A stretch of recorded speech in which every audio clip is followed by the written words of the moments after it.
एको द्रष्टासि सर्वस्य मुक्तप्रायोऽसि सर्वदा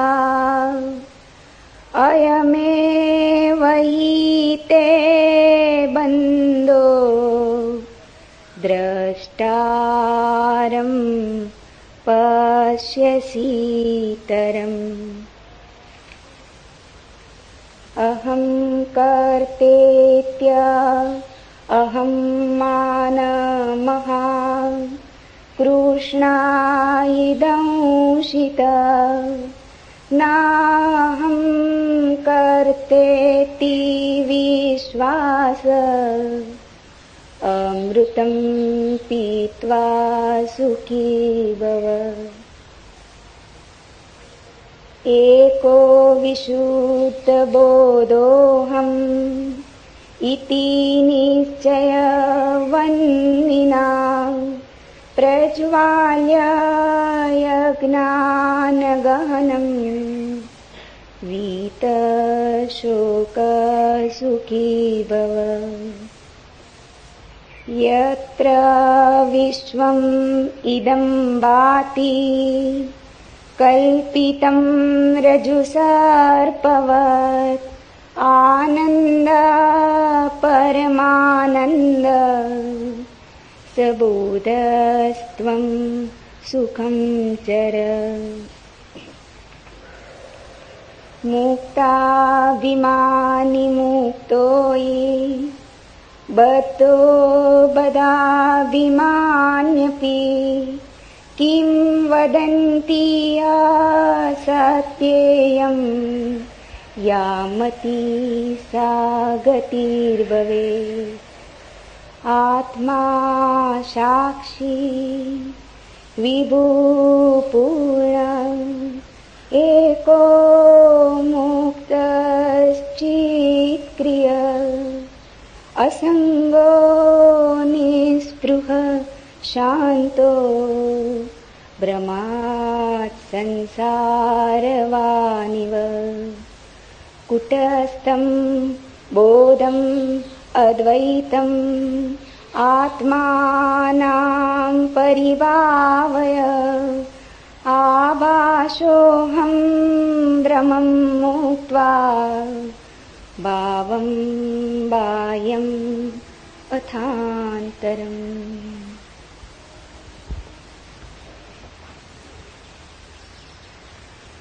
पहला सूत्र।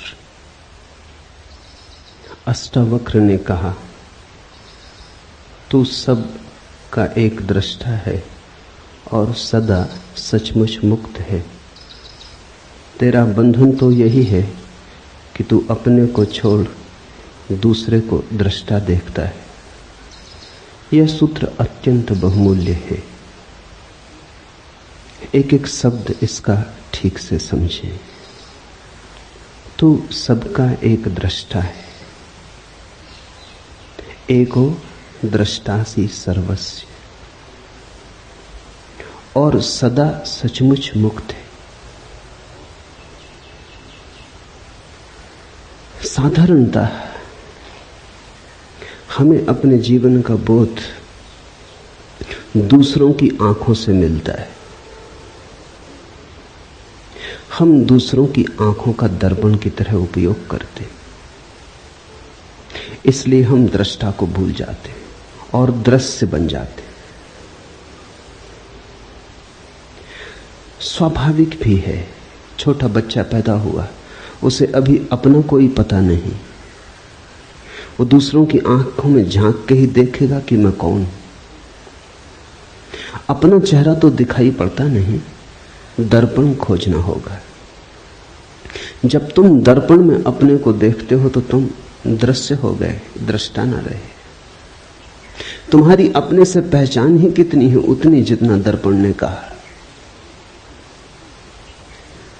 मां कहती है बेटा सुंदर है, तो बेटा अपने को सुंदर मानता है।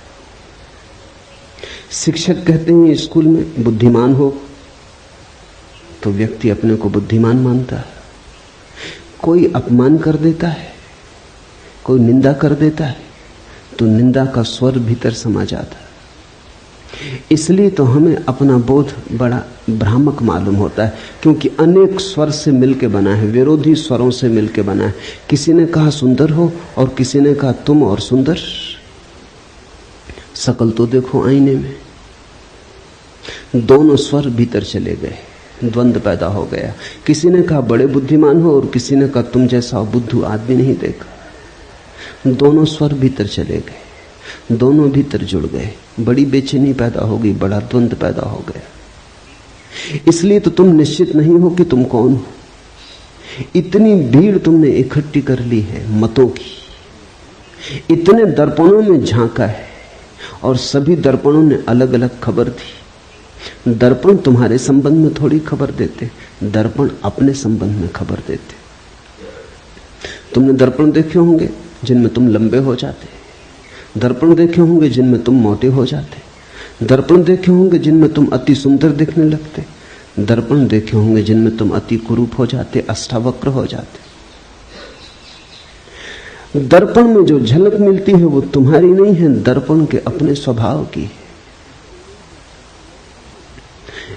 विरोधी बातें इकट्ठी होती चली जाती। इन्हीं विरोधी बातों के संग्रह का नाम तुम समझ लेते हो मैं हूं। इसलिए तुम सदा कपते रहते हो, डरते रहते हो। लोक मत का कितना भय होता है। कहीं लोग बुरा ना सोचें, कहीं लोग ऐसा ना समझ लें कि मैं मूढ़ हूं, कहीं ऐसा ना समझ लें कि मैं असाधु हूं। लोग कहीं ऐसा ना समझ लें, क्योंकि लोगों के द्वारा ही हमने अपनी आत्मा निर्मित की है। गुरुजीएफ अपने शिष्यों से कहता था, अगर तुम्हें आत्मा को जानना हो तो तुम्हें लोगों को छोड़ना होगा। ठीक कहता था। सदियों से यही सद्गुरुओं ने कहा है। अगर तुम्हें स्वयं को पहचानना हो तो तुम्हें दूसरों की आंखों में देखना बंद कर देना होगा। मेरे देखे बहुत से खोजी, सत्य के अन्वेषक समाज को छोड़कर चले गए। उसका कारण ये नहीं था कि समाज में रह के सत्य को पाना असंभव है। उसका कारण इतना ही था, समाज में रह के स्वयं की ठीक ठीक छवि जाननी बहुत कठिन है। यहां लोग खबर दिए ही चले जाते हैं कि तुम कौन हो। तुम पूछो न पूछो, सब तरफ से झलकें आती ही रहती हैं कि तुम कौन हो। और हम धीरे धीरे इन्हीं झलकों के लिए जीने लगते। मैंने सुना एक राजनेता मरा, उसकी पत्नी 2 वर्ष पहले मर गई थी। जैसे ही राजनेता मरा, उसकी पत्नी ने उस दूसरे लोग के द्वार पर उसका स्वागत किया, लेकिन राजनेता ने कहा अभी मैं भीतर ना आऊंगा, जरा मुझे मेरी अर्थी के साथ राजघाट तक हो आने दो। पत्नी ने कहा अब क्या सार है, वहां तो देह पड़ी रह गई, मिट्टी है। उसने कहा कि मिट्टी नहीं, इतना तो देख लेने तो कितने लोग विदा करने आए। राजनेता और उसकी पत्नी भी अर्थी के साथ साथ, किसी को तो दिखाई ना पड़ते थे पर उनको अर्थी दिखाई पड़ती थी, चले। बड़ी भीड़ थी। अखबार नवीस थे, फोटोग्राफर थे, झंडे झुकाए गए थे, फूल सजाए गए थे। मिलिट्री के ट्रक पर रखी अर्थी थी, बड़ा सम्मान दिया जा रहा था, तोपें आगे पीछे थी, सैनिक चल रहे थे। गदगद हो उठा राजनेता। पत्नी ने कहा इतने प्रसन्न क्या हो रहे हो? उसने कहा अगर मुझे पता होता कि मरने पर इतनी भीड़ आएगी तो मैं पहले कभी का मर गया होता, तो हम पहले ही ना मर गए होते, इतने दिन क्यों राह देखते। इतनी भीड़ मरने पर आए, इसी के लिए तो जिए। भीड़ के लिए लोग जीते हैं, भीड़ के लिए लोग मरते हैं। दूसरे क्या कहते हैं ये इतना मूल्यवान हो गया है कि तुम पूछते ही नहीं कि तुम कौन हो। दूसरे क्या कहते हैं उन्हीं की कतरन छांट छांट के इकट्ठी अपनी तस्वीर बना लेते। वो तस्वीर बड़ी डमाडोल रहती, क्योंकि लोगों के मन बदलते रहते। और फिर लोगों के मन ही नहीं बदलते रहते, लोगों के कारण भी बदलते रहते। कोई आके तुमसे कह गया कि आप बड़े साधु पुरुष हैं, उसका कुछ कारण है, खुशामद कर गया। साधु पुरुष तुम्हें मानता कौन है? अपने को छोड़ के इस संसार में कोई किसी को साधु पुरुष नहीं मानता। तुम अपनी ही सोचो ना, तुम अपने को छोड़ के किसको साधु पुरुष मानते हो? कभी कभी कहना पड़ता है, जरूरतें, जिंदगी है, अड़चने, झूठे को सच्चा कहना पड़ता है, दुर्जन को सज्जन कहना पड़ता है, कुरूप को सुंदर की तरह प्रशंसा करनी पड़ती, स्तुति करनी पड़ती, खुशामद करनी पड़ती। खुशामद इसलिए तो इतनी बहुमूल्य है। खुशामद के चक्कर में लोग क्यों आ जाते? मूड से मूड आदमी से भी कहो कि तुम महाबुद्धिमान हो तो वो भी इंकार नहीं करता, क्योंकि उसको अपना तो कुछ पता नहीं। तुम जो कहते हो वही सुनता है, तुम जो कहते हो वही हो जाता है। तो उनके कारण बदल जाते। कोई कहता है सुंदर हो, कोई कहता है असुंदर हो, कोई कहता है भले हो, कोई कहता है बुरे हो। ये सब इकट्ठा होता चला जाता है और इन विपरीत मतों के आधार पर तुम अपनी आत्मा का निर्माण कर लेते हो। तुम ऐसी बैलगाड़ी पर सवार हो जिसमें सब तरफ बैल जुते, जो सब दिशाओं में एक साथ जा रही। तुम्हारे अस्थि पंजर ढीले हुए जा रहे, तुम सिर्फ घसीटते हो, कहीं पहुंचते नहीं, पहुंच सकते नहीं। पहला सूत्र है आज का, तू सबका एक दृष्टा है और तू सदा सचमुच मुक्त है। व्यक्ति दृश्य नहीं है, दृष्टा है। दुनिया में 3 तरह के व्यक्ति हैं। वे जो दृश्य बन गए, वे सबसे ज्यादा अंधेरे में। दूसरे वे जो दर्शक बन गए, वे पहले से थोड़े ठीक है लेकिन कुछ बहुत ज्यादा अंतर नहीं। तीसरे वे जो दृष्टा बन गए। तीनों को अलग अलग समझ लेना जरूरी है। जब तुम दृश्य बन जाते हो तो तुम वस्तु हो गए, तुमने आत्मा खो दी। इसलिए राजनेता में आत्मा को पाना मुश्किल है, अभिनेता में आत्मा को पाना मुश्किल है। वो दृश्य बन गया है, वो दृश्य बनने के लिए ही जीता है। उसकी सारी कोशिश ये है कि मैं लोगों को भला कैसे लगूं, सुंदर कैसे लगूं, श्रेष्ठ कैसे लगूं। श्रेष्ठ होने की चेष्टा नहीं है, श्रेष्ठ लगने की चेष्टा है। कैसे श्रेष्ठ दिखाई पड़ूं। तो जो दृश्य बन रहा है वो पाखंडी हो जाता है। वो ऊपर से मुखौटे ओढ़ लेता है, ऊपर से सब आयोजन कर लेता है, भीतर सड़ता जाता है। फिर दूसरे वे लोग हैं जो दर्शक बन गए, उनकी बड़ी भीड़ है। स्वभावतः पहले तरह के लोगों के लिए दूसरे तरह के लोगों की जरूरत है, नहीं तो दृश्य बनेंगे लोग कैसे। कोई राजनेता बन जाता है, फिर ताली बजाने वाली भीड़ मिल जाती, तो दोनों में बड़ा मेल बैठ जाता है। नेता हो तो अनुयायी भी चाहिए, कोई नाच रहा हो तो दर्शक भी चाहिए, कोई गीत गा रहा हो तो सुनने वाले भी चाहिए। तो कोई दृश्य बनने में लगा है, कुछ दर्शक बन के रह गए। दर्शकों की बड़ी भीड़ है। पश्चिम के मनोवैज्ञानिक बड़े चिंतित थे, क्योंकि लोग बिल्कुल ही दर्शक होकर रह गए हैं। फिल्म देखाते हैं, रेडियो खोल लेते हैं, टेलीविजन के सामने बैठ जाते हैं घंटों। अमेरिका में करीब करीब औसत आदमी 6 घंटे रोज टेलीविजन देख रहा है। फुटबॉल का मैच हो देखाते हैं, कुश्ती हो रही हो तो देखाते हैं, क्रिकेट हो तो देखाते हैं, ओलंपिक हो तो देखाते हैं। बस सिर्फ देखने वाले रह गए, खड़े हैं दर्शक की तरह राह के किनारे राहगीर।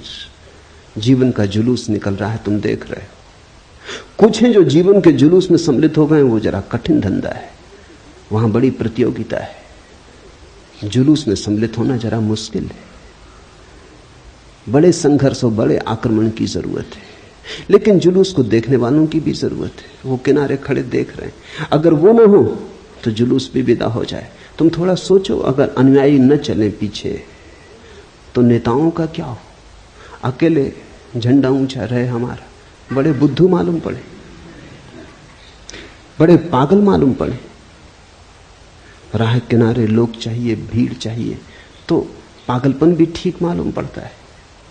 तुम थोड़ा सोचो, कोई देखने ना आए और क्रिकेट का मैच होता रहे, मैच के प्राण निकल गए। मैच के प्राण मैच में थोड़ी, वो देखने जो लाखों लोग इकट्ठे होते हैं उनमें।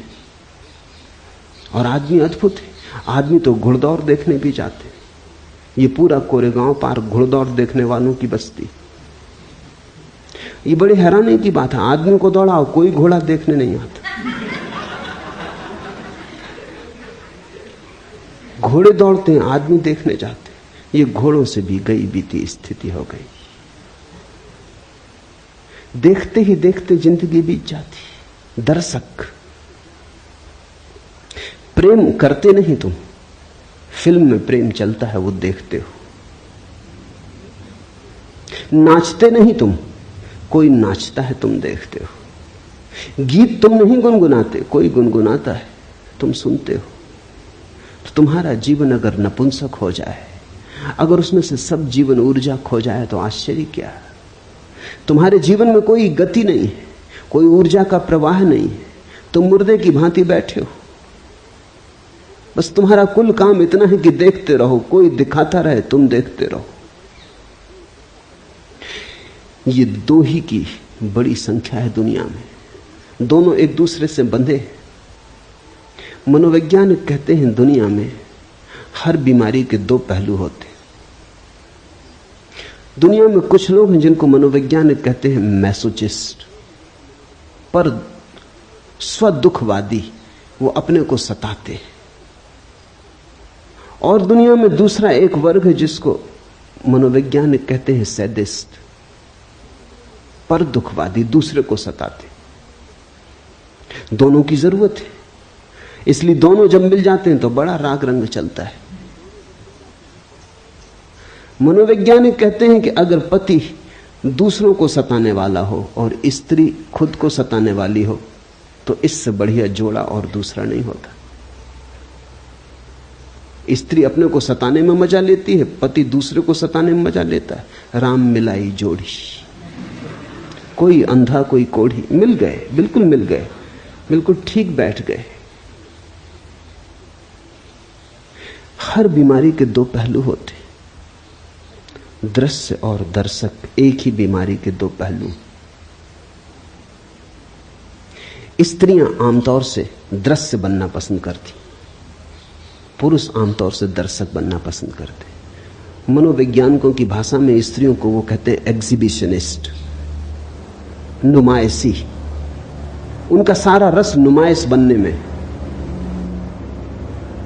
मुल्ला नसरुद्दीन मक्खियां मार रहा था, बहुत मक्खियां हो गई, तो पत्नी ने कहा इनको हटाओ। आईने के पास मक्खियां मार रहा था, बोला कि एक जोड़ा, दो मादाएं बैठी।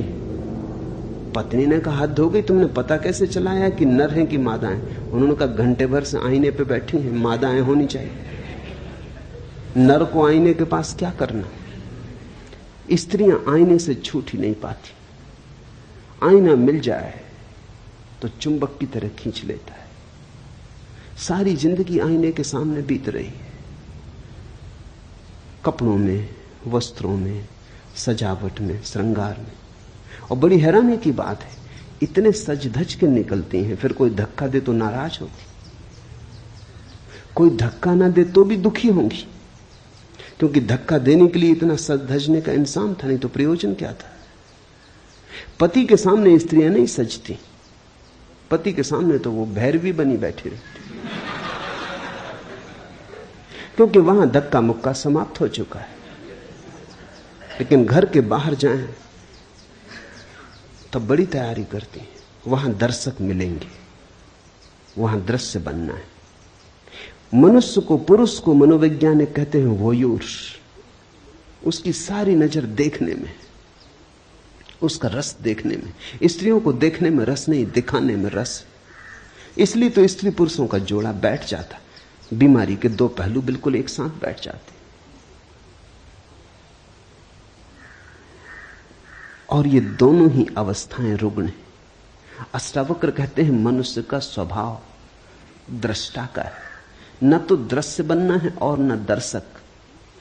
अब कभी तुम ये भूल मत कर लेना, कई बार मैंने देखा है कुछ लोग ये भूल कर लेते हैं, वो समझते हैं दर्शक हो गए तो दृष्टा हो गए। इन दोनों शब्दों में बड़ा बुनियादी फर्क है। भाषा कोश में शायद फर्क ना हो, वहां दर्शक और दृष्टा का एक ही अर्थ होगा, लेकिन जीवन के कोश में बड़ा फर्क है। दर्शक का अर्थ है दृष्टि दूसरे पर है, और दृष्टा का अर्थ है दृष्टि अपने पर है।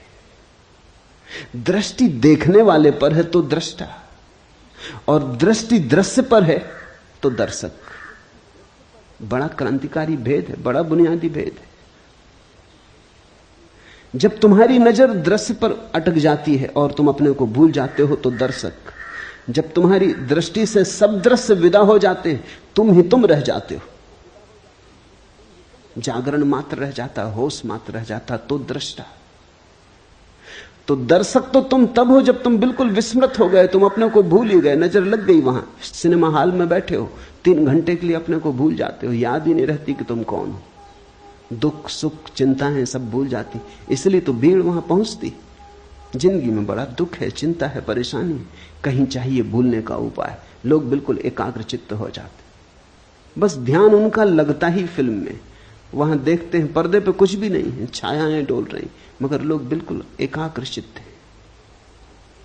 बीमारी भूल जाती, चिंता भूल जाती, बुढ़ापा भूल जाता, मौत भी आती हो तो भूल जाती। लेकिन दृष्टा नहीं हो गए हो तुम फिल्म में बैठ के, दर्शक हो गए, भूल ही गए अपने को। स्मरण ही ना रहा कि मैं कौन हूं। ये जो देखने की ऊर्जा है भीतर, इसकी तो स्मृति ही खो गई। बस सामने दृश्य है, उसी पर अटक गए, उसी में सब भांति डूब गए। दर्शक होना एक तरह का आत्मविस्मरण है, और दृष्टा होने का अर्थ है सब दृश्य विदा हो गए, पर्दा खाली हो गया, अब कोई फिल्म नहीं चलती वहां, न कोई विचार रहे, न कोई शब्द रहे, पर्दा बिल्कुल शून्य हो गया, कोरा और शुभ्र सफेद। देखने को कुछ भी ना बचा, सिर्फ देखने वाला बचा। और अब देखने वाले में डुबकी लगी तो दृष्टा। दृश्य और दर्शक, मनुष्यता इनमें बटी।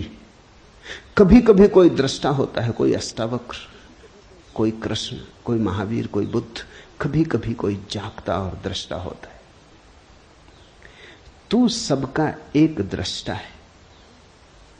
और इस सूत्र की खूबियां यह हैं कि जैसे ही तुम दृष्टा हुए, तुम्हें पता चलता है दृष्टा तो एक ही है संसार में, बहुत नहीं।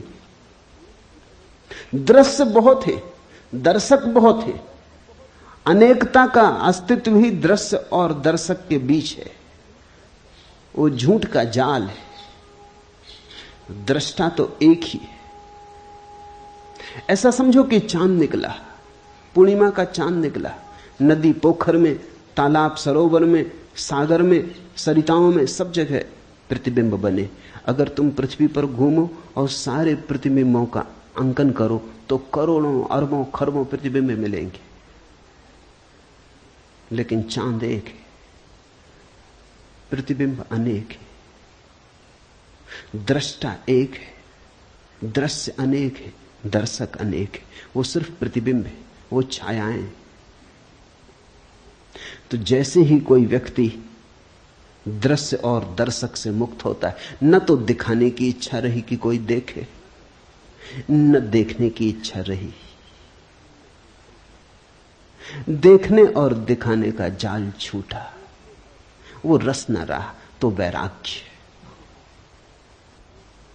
अब कोई इच्छा नहीं होती कोई देखे और कहे कि सुंदर हो, सज्जन हो, संत हो, साधु हो।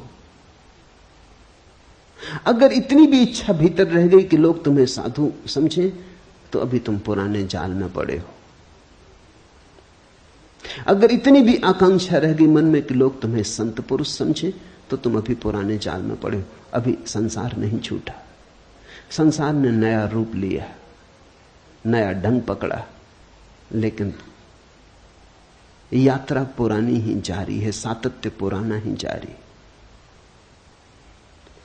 क्या करोगे देखकर? खूब देखा, क्या पाया? क्या करोगे दिखाकर? कौन है यहां जिसको दिखा के कुछ मिलेगा? इन दोनों से पार हटकर, द्वंद्व से हटकर जो दृष्टा में डूबता है तो पाता है कि एक ही है। ये पूर्णिमा का चांद तो एक ही है। ये सरोवरों, पोखरों, तालाबों, सागरों में अलग अलग दिखाई पड़ता था, अलग अलग दर्पण थे इसलिए दिखाई पड़ता था। मैंने सुना है एक राजमहल था, सम्राट ने महल बनाया था सिर्फ दर्पणों से। दर्पण ही दर्पण थे अंदर, कांच महल था। एक कुत्ता, सम्राट का खुद का कुत्ता, रात बंद हो गया, भूल से अंदर रह गया। उस कुत्ते की अवस्था तुम समझ सकते हो क्या हुई होगी।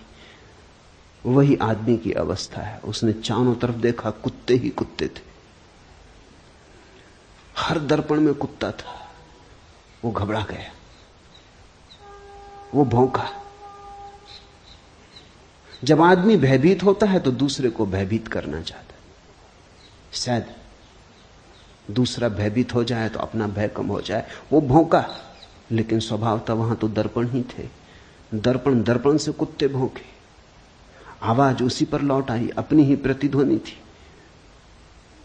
रात भर भौंकता रहा और बागता और दर्पणों से जूझता, लहूलुहान हो गया। वहां कोई भी न था, अकेला था। सुबह मरा हुआ पाया गया, सारे भवन में खून के चिन्ह थे। उसकी कथा आदमी की कथा है। यहां दूसरा नहीं, यहां अन्य है ही नहीं। जो है अनन्य है, यहां एक है।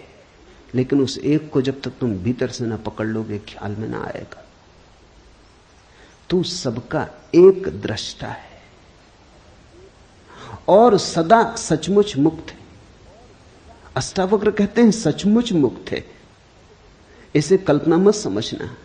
आदमी बहुत अद्भुत है। आदमी सोचता है कि संसार तो सत्य है और ये सत्य की बातें सब कल्पना है।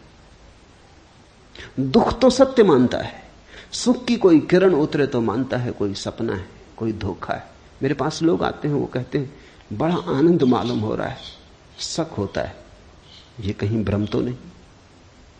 दुख में इतने जन्मों जन्मों तक रहे कि भरोसा ही खो गया कि आनंद हो भी सकता है। आनंद असंभव मालूम होने लगा है। रोने का अभ्यास ऐसा हो गया है, दुख का ऐसा अभ्यास हो गया है, कांटों से ऐसी पहचान हो गई कि फूल अगर दिखाई भी पड़े तो भरोसा नहीं आता, लगता है सपना है, आकाश कुसुम, होगा नहीं, हो नहीं सकता। इसलिए अष्टावक्र कहते हैं सचमुच मुक्त है। व्यक्ति बंधा नहीं है। बंधन असंभव है क्योंकि केवल परमात्मा है, केवल एक है। न तो बांधने को कुछ है, न बंधने को कुछ है। तू सदा सचमुच मुक्त है। इसलिए अष्टावक्र जैसे व्यक्ति कहते हैं कि इसी क्षण चाहे तो मुक्त हो सकता है, क्योंकि मुक्त है ही।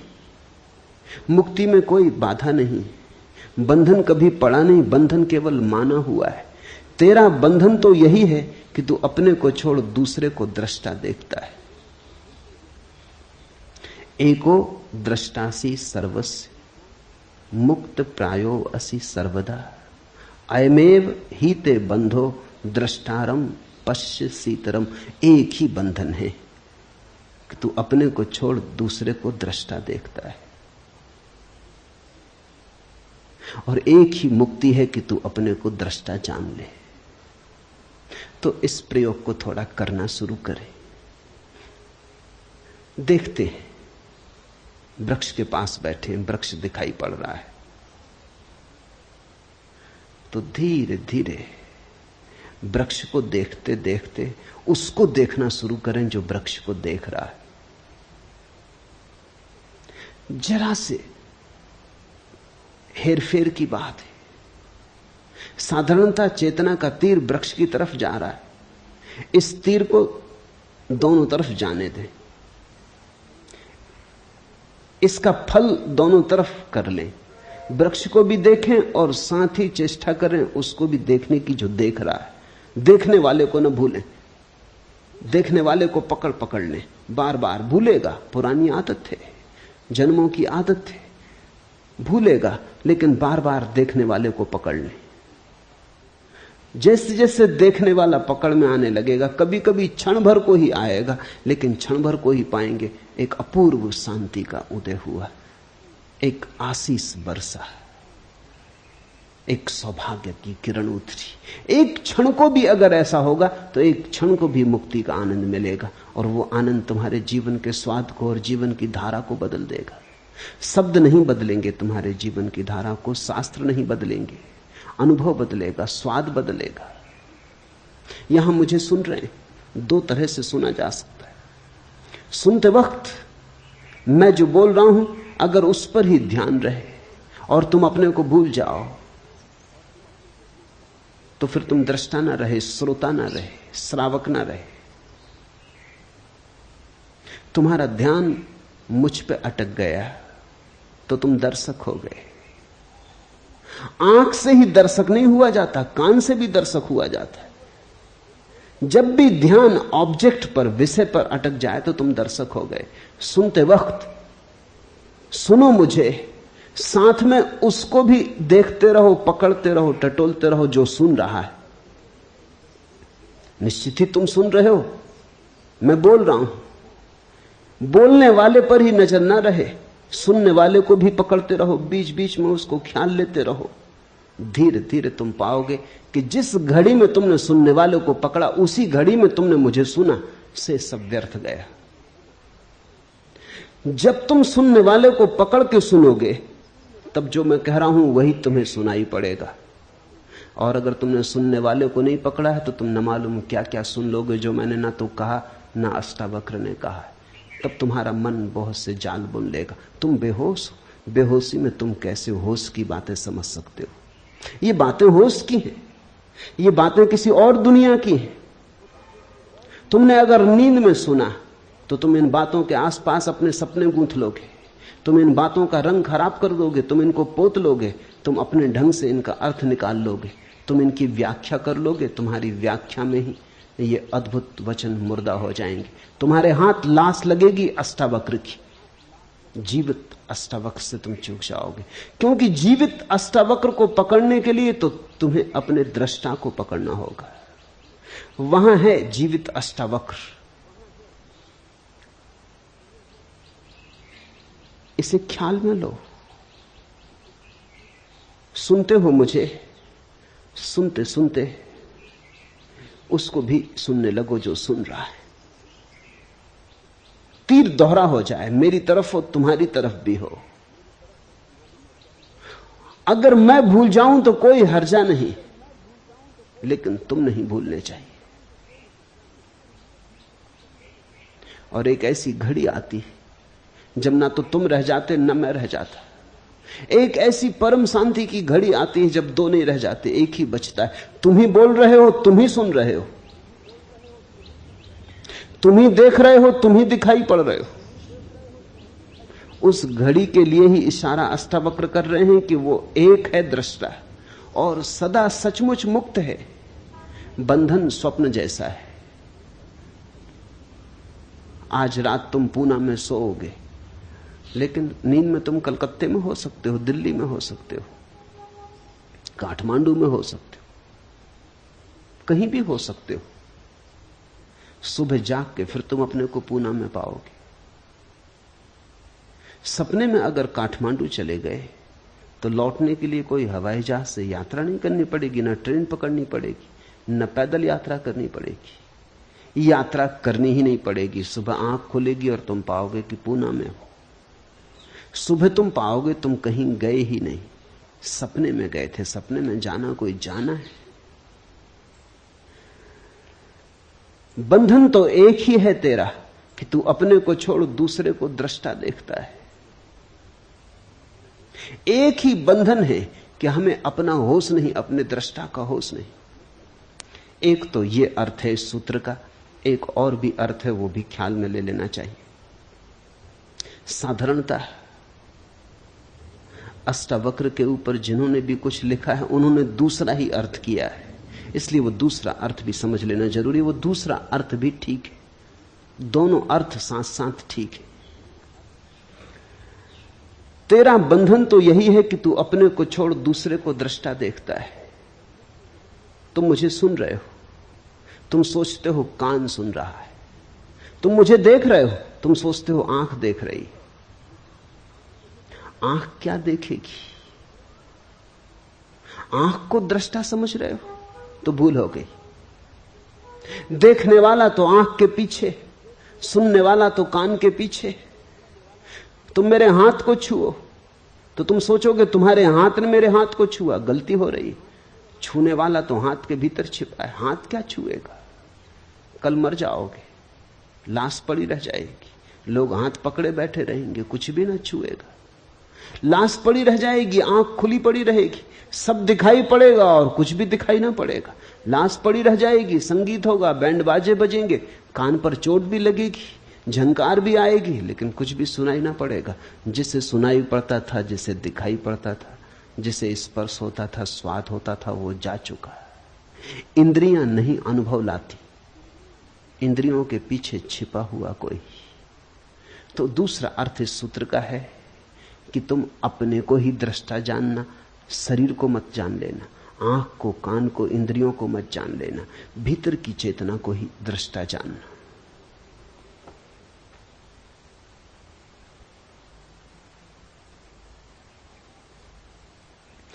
मैं करता हूं ऐसे अहंकार रूपी अत्यंत काले सर्प से दंशित हुआ तू।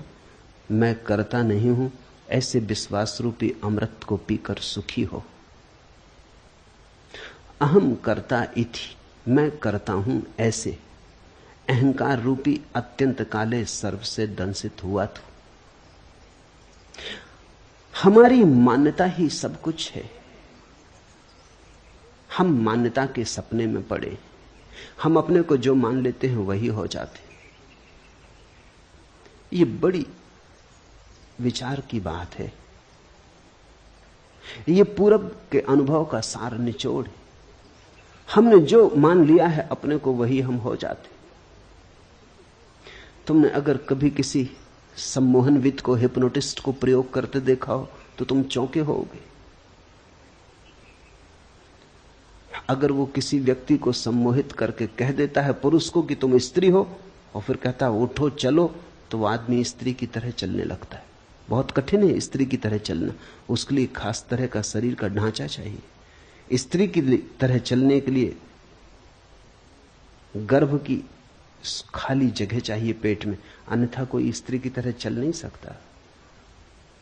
या बहुत अभ्यास करे तो चल सकता है।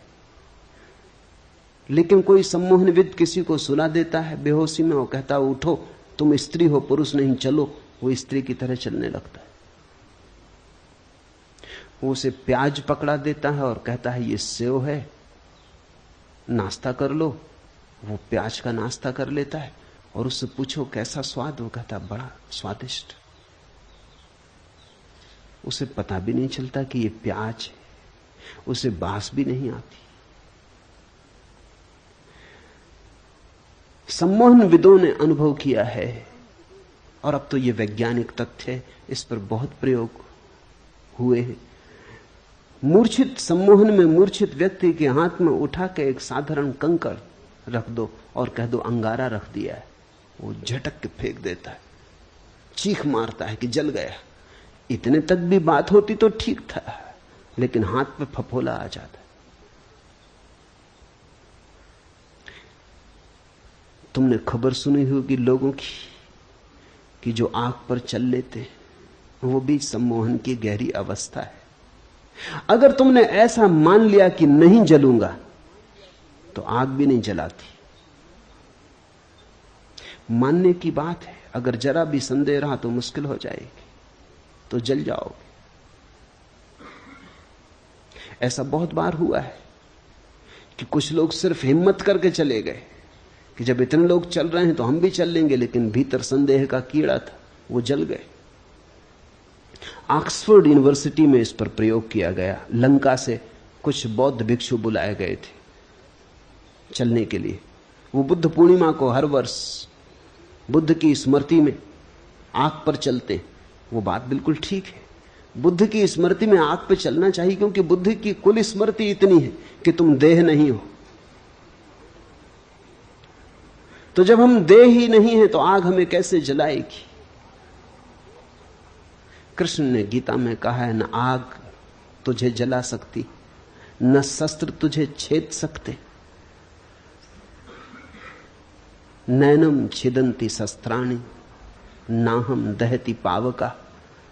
नहीं आग तुझे जलाएगी, नहीं शस्त्र तुझे छेद सकते। तो बुद्ध पूर्णिमा के दिन श्रीलंका में बौद्ध भिक्षु आग पर चलते, उन्हें निमंत्रित किया गया, वो ऑक्सफोर्ड में भी चले। जब वो ऑक्सफोर्ड में चल रहे थे तो एक भिक्षु जल गया। कोई 20 भिक्षु चले, एक भिक्षु जल गया। खोजबीन की गई कि बात क्या हुई। वो भिक्षु सिर्फ इंग्लैंड देखने आया था, उसे कोई भरोसा नहीं था कि वो चल पाएगा। उसकी मर्जी कुछ और थी, वो तो सिर्फ यात्रा करने आया था। उसकी तो आकांक्षा इतनी थी कि इंग्लैंड देख लेंगे, और उसने सोचा जब ये 19 लोग नहीं जलते तो मैं क्यों जलूंगा। मगर भीतर संदेह का कीड़ा था, वो जल गया। और वहीं उसी रात दूसरी घटना घटी कि एक प्रोफेसर, ऑक्सफोर्ड यूनिवर्सिटी का प्रोफेसर, जिसने कभी ये घटना न देखी थी न सुनी थी, वो सिर्फ बैठ के देख रहा था, उसे देख के इतना भरोसा आ गया कि वो उठा और चलने लगा और चल गया। न तो वो बौद्ध था, न धार्मिक था, उसे तो कुछ पता ही नहीं था। उसे तो सिर्फ इतने लोगों का चलना देख के ये लगा, ये भाव ऐसी गहनता से उठा, ये श्रद्धा इतनी सघन हो गई कि वो उठा एक गहन आनंद भाव में और नाचने लगा आग पर। भिक्षु भी चौंके, क्योंकि भिक्षुओं को तो ये ख्याल था कि बुद्ध भगवान उन्हें बचा रहे हैं। ये आदमी तो कोई बौद्ध नहीं है, ये तो अंग्रेज था और धार्मिक भी नहीं था, चर्च भी नहीं जाता था, तो क्राइस्ट भी इसकी फिक्र नहीं करेंगे। बुद्ध से तो कुछ लेना देना है नहीं, इसका तो कोई भी मालिक नहीं था, सिर्फ श्रद्धा। हम जो मानते हैं गहन श्रद्धा में वही हो जाते। मैं करता हूं ऐसे अहंकार रूपी अत्यंत काले सर्प से दंशित हुआ तू। मैं करता नहीं हूं ऐसे विश्वास रूपी अमृत को पीकर सुखी हो। ये वचन ख्याल रखना, बार बार अष्टावक्र कहते हैं सुखी हो। वो कहते हैं इसी क्षण घट सकती है बात। अहम करता इति, मैं करता हूं ऐसी हमारी धारणा है। उस धारणा के अनुसार हमारा अहंकार निर्मित होता है। कर्ता यानी अस्मिता। मैं करता हूं, उसी से हमारा अहंकार निर्मित होता है। इसलिए जितना बड़ा करता हो उतना बड़ा अहंकार होता है। तुमने अगर कुछ खास नहीं किया तो तुम क्या अहंकार रखोगे? तुमने एक बड़ा मकान बनाया तो उतना ही बड़ा तुम्हारा अहंकार हो जाता। तुमने एक बड़ा साम्राज्य रचाया तो उतनी ही सीमा तुम्हारे अहंकार की हो जाती। इसलिए तो दुनिया को जीतने के लिए पागल लोग निकलते। दुनिया को जीतने थोड़ी निकलते।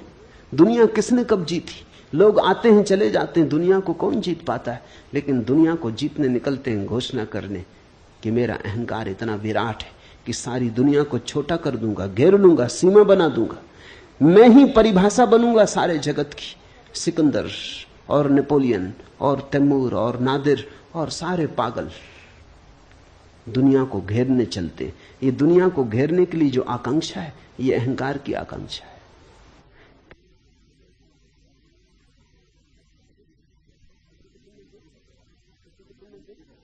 किसी को तुमने देखा मंत्री हो गया या मुख्यमंत्री हो गया, तब उसकी चाल देखी, फिर पद पर नहीं रहा तब उसको देखा, ऐसी खराब हालत हो जाती पद से उतर के।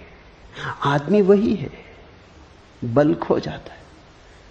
वो जो अहंकार का विष था, जो गति दे रहा था, नशा दे रहा था, वो चाल में जो मस्ती आ गई थी, सिर ऊंचा उठ गया था, रीढ़ सीधी हो गई थी, वो सब खो जाता है।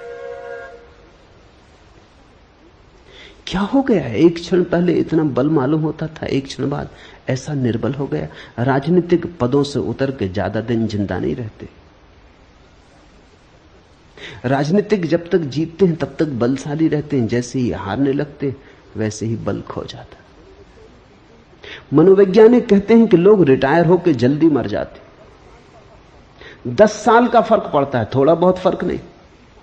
जो आदमी 80 साल जीता वो जब 60 साल में रिटायर हो जाता तो 70 में मर जाता है। वो 80 साल जी सकता था, कोई और कारण न था मरने का, लेकिन मरने का एक कारण मिल गया कि जब तुम कलेक्टर थे, कमिश्नर थे, पुलिस इंस्पेक्टर थे या कांस्टेबल ही सही, स्कूल के मास्टर ही सही। स्कूल के मास्टर की भी अकड़ होती, उसकी भी एक दुनिया होती। 30-40 लड़कों पर तो रोब बांधे ही रखता है, उनको तो दबाए ही रखता है, वहां तो सम्राट ही होता है। कहते हैं जब औरंगजेब ने अपने बाप को कारागृह में बंद कर दिया तो उसके बाप ने कहा कि मुझे यहां मन नहीं लगता, तू एक काम कर, 30-40 छोटे छोटे लड़के भेज दे, तुम एक मदरसा खोल दो। कहते हैं औरंगजेब ने कहा कि बाप, जेल में तो पड़ गया है लेकिन पुरानी सम्राट होने की अकड़ नहीं जाती, तो 30-40 लड़कों पे ही अब मालकियत करेगा। उसने इंतजाम कर दिया। छोटा छोटा स्कूल का मास्टर भी 30-40 लड़कों की दुनिया में तो राजा है।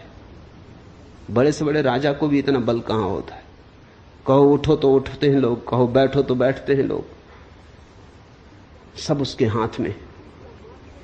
स्कूल का मास्टर ही सही, कलेक्टर हो, डिप्टी कलेक्टर हो, मिनिस्टर हो, कोई भी हो, जैसे ही रिटायर होता है वैसे ही बल खो जाता। अब कोई रास्ते पर नमस्कार नहीं करता, अब कहीं भी उसकी कोई सार्थकता नहीं मालूम होती, वो फिजूल मालूम पड़ता है, जैसे कूड़े के ढेर पर फेंक दिया गया या कबाड़ खाने में डाल दिया गया। अब उसकी कहीं कोई जरूरत नहीं, जहां भी जाता है लोग उसको सहते हैं, मगर उनके भाव से पता चलता है कि अब जाओ भी, क्षमा करो, अब यहां किस लिए चले आए, अब दूसरा काम करने दो। वे ही लोग जो उसकी खुशामद करते थे रास्ते से कन्नी काट जाते, वे ही लोग जो उसके पैर दाबते थे अब दिखाई नहीं पड़ते। अचानक उसके अहंकार का गुब्बारा सिकुड़ जाता है, जैसे गुब्बारा फूट गया, हवा निकलने लगी, पंचर हो गया, सिकुड़ने लगता है। जीने में कोई अर्थ नहीं मालूम होता, मरने की आकांक्षा पैदा होने लगती। वो सोचने लगता है अब मर ही जाऊं, क्योंकि अब क्या सार। रिटायर होकर लोग जल्दी मर जाते क्योंकि उनके जीवन का सारा बल तो उनके साम्राज्यों में था। कोई हेड क्लर्क था तो 10-5 क्लर्कों को ही सता रहा था। इससे कोई फर्क नहीं पड़ता कि तुम कौन हो, तुम चपरासी सही, मगर चपरासी की भी अकड़ होती। जब जाओ दफ्तर में अंदर तो चपरासी को बैठो, स्टूल पे ही बैठा है बाहर, लेकिन उसकी अकड़ देखो, कहता ठहरो।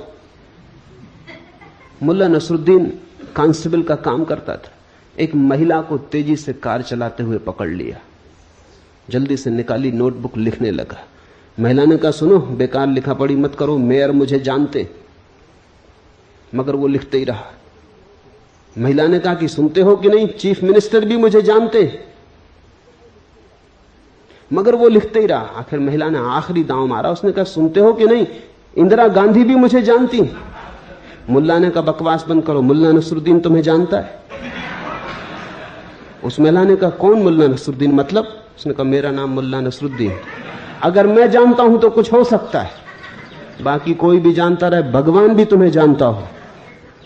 ये रिपोर्ट लिखी जाएगी, ये मुकदमा चलेगा। हर आदमी की अपनी अकड़ है, कांस्टेबल की भी अपनी अकड़ है,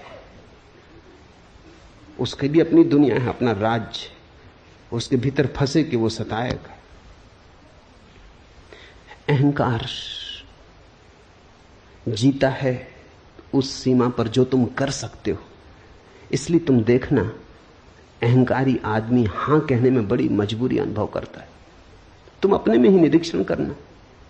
ये मैं कोई दूसरों को जांचने के लिए तुम्हें मापदंड नहीं दे रहा हूं, तुम अपना ही आत्मविश्लेषण करना। नहीं कहने में मजा आता है, क्योंकि नहीं कहने में बल मालूम पड़ता है। बेटा पूछता है मां से कि जरा बाहर खिलाऊं, वो कहता नहीं नहीं। अभी बाहर खेलने में कुछ हर्जा भी नहीं है। बाहर नहीं खेलेगा बेटा तो कहां खेलेगा? और मां भी जानती है कि जाएगा ही वो, थोड़ा शोरगुल मचाएगा, वो भी अपना बल दिखलाएगा, बलों की टक्कर होगी, थोड़ी राजनीति चलेगी, वो चीख पुकार मचाएगा, बर्तन पटकेगा, तब वो कहेगी अच्छा जा बाहर खेल। लेकिन वो जब कहेगी जा बाहर खेल तब ठीक है, तब उसकी आज्ञा से जा रहा है।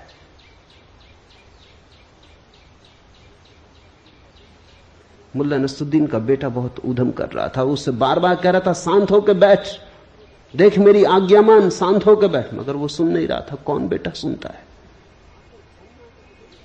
आखिर भन्ना के मुल्ला नसरुद्दीन ने कहा अच्छा अब कर जितना ऊधम करना, अब देख कैसे मेरी आज्ञा का उल्लंघन करता है। अब मेरी आज्ञा है, कर कितना ऊधम करना है, अब देखें कैसे मेरी आज्ञा का उल्लंघन करता है। नहीं जल्दी आती जवान पर रखिए। तुम जरा गौर करना, 100 में 90 मौकों पर जहां नहीं कहने की कोई भी जरूरत न थी, वहां भी तुम नहीं कहते हो। नहीं कहने का मौका तुम चूकते नहीं, नहीं कहने का मौका मिले तो झपट के लेते हो। हां कहने में बड़ी मजबूरी लगती, हां कहने में बड़ी दयनीयता मालूम होती। हां कहने का मतलब होता तुम्हारा कोई बल नहीं। इसलिए जो बहुत अहंकारी हैं वो नास्तिक हो जाते। नास्तिक का मतलब उन्होंने आखिरी नहीं कह दी, उन्होंने कह दिया ईश्वर भी नहीं, और की तो बात छोड़ो। नास्तिक का अर्थ है कि उसने आखिरी अल्टीमेट परम इंकार कर दिया। आस्तिक का अर्थ है उसने परम स्वीकार कर लिया, उसने हां कह दिया ईश्वर है। ईश्वर को हां कहने का मतलब है मैं ना रहा, ईश्वर को न कहने का मतलब है बस मैं ही रहा, अब मेरे ऊपर कोई भी नहीं, मेरे पार कोई भी नहीं, मेरी सीमा बांधने वाला कोई भी नहीं। हमारा कर्तृत्व हमारे अहंकार को भरता है। इसलिए अष्टावक्र के सूत्र को ख्याल करना, मैं करता हूं, अहम कर्ता इति, ऐसे अहंकार रूपी अत्यंत काले सर्प से दंसित हुआ तो व्यर्थ ही पीड़ित और परेशान हो रहा है। यह पीड़ा कोई बाहर से नहीं आती, ये दुख हम जो झेलते हैं अपना निर्मित किया हुआ है। जितना बड़ा अहंकार उतनी पीड़ा होगी। अहंकार घाव है, जरा सी हवा का झोंका भी दर्द दे जाता है। निरअहंकारी व्यक्ति को दुखी करना असंभव है, अहंकारी व्यक्ति को सुखी करना असंभव है। अहंकारी व्यक्ति ने तय ही कर लिया कि अब सुखी नहीं होना है, क्योंकि सुख आता है हां भाव से, स्वीकार भाव से। सुख आता है ये बात जानने से कि मैं क्या हूं, एक बूंद हूं सागर में, सागर की एक बूंद हूं, सागर ही है, मेरा होना क्या है। जिस व्यक्ति को अपने न होने की प्रतीति सघन होने लगती है, उतने ही सुख के अंबार उस पर बरसने लगते हैं। जो मिटा वो भर दिया जाता है, जिसने अकड़ दिखाई वो मिट जाता है। मैं करता नहीं हूं ऐसे विश्वास रूपी अमृत को पीकर तू सुखी हो। मैं करता नहीं हूं ऐसे भाव को अष्टावक्र अमृत कहते। अहम न करता इति, यही अमृत है। इसका एक अर्थ और भी समझ लेना चाहिए। सिर्फ अहंकार मरता है, तुम कभी नहीं मरते, इसलिए अहंकार मृत्यु है, विष है। जिस दिन तुमने जान लिया कि अहंकार है ही नहीं, बस मेरे भीतर परमात्मा ही है, उसकी है एक फैलाव, उसकी ही एक किरण, उसकी ही एक बूंद, फिर तुम्हारी कोई मृत्यु नहीं, फिर तुम अमृत हो। परमात्मा के साथ तुम अमृत हो, अपने साथ तुम मरण धर्मा हो। अपने साथ तुम अकेले हो, संसार के विपरीत हो, अस्तित्व के विपरीत हो, तुम असंभव युद्ध में लगे हो जिसमें हार सुनिश्चित है। परमात्मा के साथ सब तुम्हारे साथ है, जिसमें हार असंभव है, जीत सुनिश्चित है। सबको साथ लेके चल पड़ो। जहां सहयोग से घट सकता हो वहां संघर्ष क्यों करते हो? जहां झुक के मिल सकता हो वहां लड़के लेने की चेष्टा क्यों करते हो? जहां सरलता से, विनम्रता से मिल जाता हो वहां तुम व्यर्थ ही ऊधम क्यों मचाते हो? व्यर्थ का उत्पात क्यों करते हो? मैं करता नहीं हूं, ऐसे विश्वास रूपी अमृत को पीकर सुखी हो। जनक ने पूछा है कैसे हम सुखी हो, कैसे सुख हो, कैसे मुक्ति मिले। कोई विधि नहीं बता रहे हैं अष्टावक्र, वो नहीं कह रहे हैं कि साधो इस तरह, वो कहते हैं देखो इस तरह, दृष्टि ऐसी हो बस। ये सारा दृष्टि का ही उपद्रव है। दुखी हो तो गलत दृष्टि आधार है, सुखी होना है तो ठीक दृष्टि। विश्वास रूपी अमृत को पीकर सुखी हो, इसमें विश्वास की भी परिभाषा समझने जैसी है। अविश्वास का अर्थ होता है तुम अपने को समग्र के साथ एक नहीं मानते, उसी से संदेह उठता है। अगर तुम समग्र के साथ अपने को एक मानते हो तो कैसा अविश्वास? जहां ले जाएगा अस्तित्व वही शुभ है। न हम अपनी मर्जी आए न अपनी मर्जी जाते, न तो हमें जन्म का कोई पता है क्यों जन्मे, न हमें मृत्यु का कोई पता है क्यों मरेंगे। न हमसे किसी ने पूछा जन्म के पहले कि जन्मना चाहते हो, न हमसे कोई मरने के पहले पूछेगा कि मरोगे, मरने की इच्छा है। सब यहां हो रहा है, हमसे कौन पूछता है? हम व्यर्थ ही बीच में क्यों अपने को लाएं? जिससे जीवन निकला है उसी में हम विसर्जित होंगे, और जिसने जीवन दिया है उस पर अविश्वास कैसा? जहां से इस सुंदर जीवन का आविर्भाव हुआ है उस स्रोत पर अविश्वास कैसा? जहां से ये फूल खिले, जहां ये कमल खिले, जहां ये चांद तारे, जहां ये मनुष्य पशु पक्षी हैं, जहां इतना गीत है, जहां इतना संगीत है, जहां इतना प्रेम है, उस पर अविश्वास क्यों?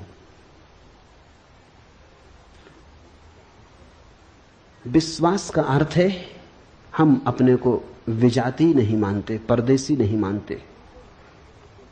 हम अपने को इस अस्तित्व के साथ एक मानते।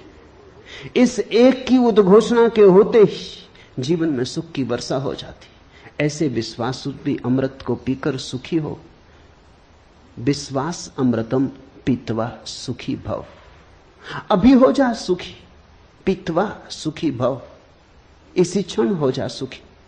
मैं एक विशुद्ध बोध हूं, ऐसी निश्चय रूपी अग्नि से अज्ञान रूपी वन को जलाकर तू वीत शोक हुआ, सुखी हो। अभी हो जा दुख के पार। एक छोटी सी बात को जान लेने से दुख विसर्जित हो जाता है कि मैं विशुद्ध बोध हूं, कि मैं मात्र साक्षी भाव हूं, कि मैं केवल दृष्टा हूं। अहंकार का रोग एकमात्र रोग है।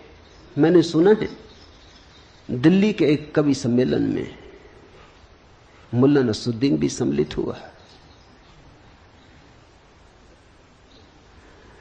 जब कवि सम्मेलन समाप्त हुआ और संयोजक पारिश्रमिक बांटने लगे तो वो तृप्त न हुआ। पारिश्रमिक जितना वो सोचता था उतना उसे मिला नहीं। वो बड़ा नाराज हुआ। उसने कहा, जानते हो मैं कौन हूं? मैं पूना का कालिदास हूं। संयोजक भी छठे लोग रहे होंगे। उन्होंने कहा, ठीक, लेकिन ये तो बताइए कि पूना के किस मोहल्ले के कालिदास? मोहल्ले मोहल्ले में कालिदास है, मोहल्ले मोहल्ले में टैगोर है। हर आदमी यही सोचता है कि अनूठी अद्वितीय प्रतिभा है उसकी। अरब में कहावत है कि परमात्मा जब किसी आदमी को बनाता तो उसके कान में कह देता, तुमसे बेहतर आदमी कभी बनाया ही नहीं, और ये सभी से कहता है। ये मजाक बड़ी गहरी है, और हर आदमी मन में यही ख्याल लिए जीता है कि मुझसे बेहतर आदमी कोई बनाया नहीं, मैं सर्वोत्कृष्ट कृति हूं। कोई माने न माने तो उनकी नासमझी, ऐसे मैं सर्वोत्कृष्ट कृति हूं। इस दंभ में जीता आदमी बड़े दुख पाता है, क्योंकि इस दंभ के कारण वो बड़ी अपेक्षाएं करता है जो कभी पूरी नहीं होंगी। उसकी अपेक्षाएं अनंत हैं, जीवन बहुत छोटा है। जिसने भी अपेक्षा बांधी वो दुखी होगा। इस जीवन को एक और ढंग से भी जीने की कला है अपेक्षा शून्य, बिना कुछ मांगे। जो मिल जाए उसके प्रति धन्यवाद से भरे हुए, कृतज्ञ भाव से। वही आस्तिक की प्रक्रिया है। जो तुम्हें मिला है वो इतना है, मगर तुम उसे देखो तब ना। मैंने सुना है एक आदमी मरने जा रहा था। जिस नदी के किनारे वो मरने गया, एक सूफी फकीर बैठा हुआ था। उसने कहा क्या कर रहे हो? वो कूदने को ही था। उसने कहा रोको मत, बहुत हो गया, जिंदगी में कुछ भी नहीं, सब बेकार है। जो चाहा नहीं मिला, जो नहीं चाहा वही मिला। परमात्मा मेरे खिलाफ है तो मैं भी क्यों स्वीकार करूं ये जीवन? उस फकीर ने कहा ऐसा करो, एक दिन के लिए रुक जाओ, फिर मर जाना। इतनी जल्दी क्या? तुम कहते हो तुम्हारे पास कुछ भी नहीं। उसने कहा कुछ भी नहीं। कुछ होता तो मरने क्यों आता? उस फकीर ने कहा तुम मेरे साथ आओ, इस गांव का राजा मेरा मित्र है। वो ले गया फकीर को। फकीर उसे ले गया। उसने सम्राट के कान में कुछ कहा। सम्राट ने कहा 1 लाख रुपए दूंगा। उस आदमी ने इतनी सुना, फकीर ने क्या कहा कान में वो नहीं सुना। सम्राट ने कहा 1 लाख रुपए दूंगा। फकीर आया और उस आदमी के कान में बोला कि सम्राट तुम्हारी दोनों आंखें 1 लाख रुपए में खरीदने को तैयार, बेचते हो? उसने कहा क्या मतलब? आंख और बेच दूं? लाख रुपए में 10 लाख दे तो भी नहीं देने वाला। तो सम्राट के पास फिर गया। उसने कहा अच्छा 11 लाख देंगे। उस आदमी ने कहा छोड़ो जी, ये धंधा करने नहीं, आंख बेचेंगे क्यों? फकीर ने कहा कान बेचोगे, नाक बेचोगे? ये सम्राट हर चीज खरीदने को तैयार है और जो दाम मांगो देने को तैयार। उसने कहा नहीं, ये धंधा हमें करने नहीं है, बेचेंगे क्यों? उस फकीर ने कहा जरा देख, आंख तू 11 लाख में भी बेचने को तैयार नहीं, और रात तू मरने जा रहा था और कह रहा था कि मेरे पास कुछ भी नहीं। जो मिला है वो हमें दिखाई नहीं पड़ता। जरा इन आंखों को तो ख्याल करो, ये कैसा चमत्कार है। आंख चमड़ी से बनी है, चमड़ी का ही अंग है, लेकिन आंख देख पाती कैसी पारदर्शी। असंभव संभव हुआ है। ये कान सूंघ पाते संगीत को, पक्षियों के कलरव को, हवाओं के मरमर को, सागर के शोर को। ये कान सिर्फ चमड़ी और हड्डी से बने। ये चमत्कार तो देखो। तुम हो, ये इतना बड़ा चमत्कार है कि इससे बड़ा और कोई चमत्कार क्या तुम सोच सकते हो? इस हड्डी मांस मज्जा की देह में चैतन्य का दिया जल रहा है। जरा इस चैतन्य के दिए का मूल्य तो आंको नहीं, लेकिन तुम्हारी इस पर कोई दृष्टि नहीं। तुम कहते हो हमें 100 रुपए की नौकरी मिलनी चाहिए थी, 90 रुपए की मिली, मरेंगे, आत्महत्या कर लेंगे। कि होना चाहिए था मिनिस्टर, केवल डिप्टी मिनिस्टर हो पाए, नहीं जिएंगे। कि मकान बड़ा चाहिए था, छोटा मिला, कोई सार रहने का नहीं। कि दिवाला निकल गया, कि बैंक में खाता खाली हो गया, अब जीने में सार क्या है। कि एक स्त्री चाही थी वो न मिली, कि एक पुरुष चाहा था वो न मिला, बस अब मरेंगे। जितना तुम चाहोगे उतना ही तुम्हारे जीवन में दुख होगा। जितना तुम देखोगे कि बिना चाहे कितना मिला है, अपूर्व तुम्हारे ऊपर बरसा है, अकारण तुमने कमाया क्या है? क्या थी कमाई तुम्हारी जिसके कारण तुम्हें जीवन मिले? क्या है तुम्हारा अर्जन जिसके कारण क्षण भर तुम सूरज की किरणों में नाचो, चांद तारों से बात करो? क्या है कारण? क्या है तुम्हारा बल? क्या है प्रमाण तुम्हारे बल का कि हवाएं तुम्हें छुए और तुम गुनगुनाओ, आनंद मग्न हो, कि ध्यान संभव हो सके? इसके लिए तुमने क्या किया है? यहां सब तुम्हें मिला है प्रसाद रूप, फिर भी तुम परेशान हो, फिर भी तुम कहे चले जाते हो, फिर भी तुम उदास हो। जरूर अहंकार का रोग खाए चला जा रहा है, वही सबको पकड़े हुए है। मैंने सुना है एक परिवार के सभी सदस्य फिल्मों में काम करते थे। एक बार परिवार का मुखिया अपने पारिवारिक डॉक्टर के पास आया और बोला, डॉक्टर साहब, मेरे बेटे को छूत की बीमारी, स्कारलेट फीवर, और वह मानता है कि उसने घर की नौकरानी को चूमा है। आप घबराइए नहीं, डॉक्टर ने सलाह दी, जवानी में खून जोश मारता ही है। आप समझे नहीं डॉक्टर, वो आदमी बोला और थोड़ा बेचैन होकर, सच बात यह है कि उसके बाद मैं भी उस लड़की को चूम चुका हूं। तब तो मामला कुछ गड़बड़ नजर आता है। डॉक्टर ने स्वीकार किया। अभी क्या गड़बड़ है डॉक्टर साहब? उसके बाद मैं अपनी पत्नी को भी 2 बार चूम चुका हूं। इतना सुनते ही डॉक्टर अपनी कुर्सी से उछल के चिल्लाया, तब तो मारे गए, तब तो ये वाहियात बीमारी मुझे भी लग चुकी होगी। वो उनकी पत्नी को चूम चुके। ऐसी बीमारी फैलती चली जाती। अहंकार छूत की बीमारी है। जब बच्चा पैदा होता है तो कोई अहंकार नहीं होता, बिल्कुल निरअहंकार, निर्दोष होता है। खुली किताब होता है, कुछ भी लिखावट नहीं होती, खाली किताब होता है। फिर धीरे धीरे अक्षर लिखे जाते, फिर धीरे धीरे अहंकार निर्मित किया जाता है। माँ बाप, परिवार, समाज, स्कूल, विश्वविद्यालय फिर उसके अहंकार को मजबूत करते चले जाते। ये सारी प्रक्रिया हमारे शिक्षण की और संस्कार की, सभ्यता और संस्कृति की बस एक बीमारी को पैदा करती, अहंकार को जन्माती। ये अहंकार फिर जीवन भर हमारे पीछे प्रेत की तरह लगा रहता है। अगर तुम धर्म का ठीक अर्थ समझना चाहो तो इतना ही है। समाज, संस्कृति, सभ्यता तुम्हें जो बीमारी दे देते हैं, धर्म उस बीमारी की औषधि है और कुछ भी नहीं। धर्म समाज विरोधी है, सभ्यता विरोधी है, संस्कृति विरोधी है। धर्म बगावत है, धर्म क्रांति है। धर्म की क्रांति का कुल अर्थ इतना ही है कि तुम्हें जो दे दिया है दूसरों ने, उसे किस भांति तुम्हें सिखाया जाए कि तुम उसे छोड़ दो, उसे पकड़ के मत चलो। वही तुम्हारी पीड़ा है, वही तुम्हारा नरक है। अहंकार के अतिरिक्त जीवन में और कोई बोझ नहीं है। अहंकार के अतिरिक्त जीवन में और कोई बंधन, जंजीर नहीं है। मैं एक विशुद्ध बोध हूं। ऐसी निश्चय रूपी अग्नि से अज्ञान रूपी वन को जलाकर तू वीत शोक हो, सुखी हो।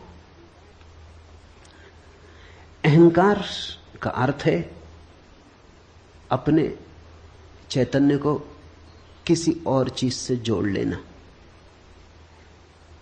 एक आदमी कहता है कि मैं बुद्धिमान हूं, तो उसने बुद्धिमानी से अपने अहंकार को जोड़ लिया, तो उसकी चेतना अशुद्ध हो गई। तुमने देखा, दूध में कोई पानी मिला देता है तो हम कहते हैं दूध अशुद्ध हो गया। लेकिन अगर पानी मिलाने वाला कहे कि हमने बिल्कुल शुद्ध पानी मिलाया है, फिर तब भी तुम कहोगे अशुद्ध हो गया। शुद्ध पानी मिलाओ या अशुद्ध, ये थोड़ी सवाल है। पानी मिलाया, इससे कोई फर्क नहीं पड़ता कि तुमने शुद्ध पानी मिलाया, तो भी दूध तो अशुद्ध हो गया। और अगर गौर करो तो दूध ही अशुद्ध नहीं हुआ, पानी भी अशुद्ध हो गया। पानी और दूध दोनों शुद्ध थे, अलग अलग मिलके अशुद्ध हो गए। विपरीत और विजाती और अन्य से मिलके उपद्रव होता है। चैतन्य जैसे ही अपने से भिन्न से मिल जाता है। तुमने कहा मैं बुद्धिमान, बुद्धि यंत्र है, उसका उपयोग करो, बुद्धिमान मत बनो। यही बुद्धिमानी है, बुद्धिमान मत बनो। तुमने कहा मैं बुद्धिमान, उपद्रव शुरू हुआ, दूध पानी से मिल गया। फिर तुम्हारी बुद्धि कितनी ही शुद्ध हो, इससे कोई फर्क नहीं पड़ता। तुमने कहा मैं चरित्रवान, दूध पानी से मिल गया। अब तुम्हारा चरित्र कितना ही शुद्ध हो, इससे कुछ फर्क नहीं पड़ता। दुष्चरित्र और सच्चरित्र दोनों के अहंकार होते।